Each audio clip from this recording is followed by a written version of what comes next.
We're a non-profit, community-based organization. We focus mainly on education and a lot, to some extent, on youth.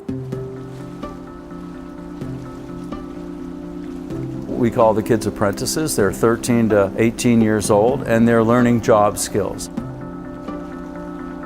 We all learn differently. Hands-on is a great way to be remembering what you're learning, and it's sort of adventuresome to be using tools or to be driving a boat. It makes it fun and challenging.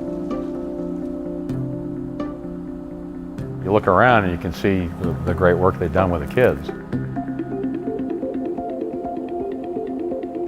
They're experienced, they know what they're doing. There's good energy here. Richard seems to be a very involved, energetic director. Kids apparently like him.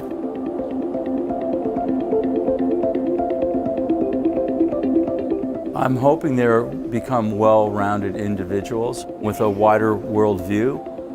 Erie was built around this bay and this harbor and Lake Erie. We started the Bayfront Maritime Center, and kids are getting out on the water and sailing and rowing and paddling, trying scuba and building underwater ROVs and just experiencing it firsthand. This is the best natural harbor on the Great Lakes, Erie. That's why we're all here.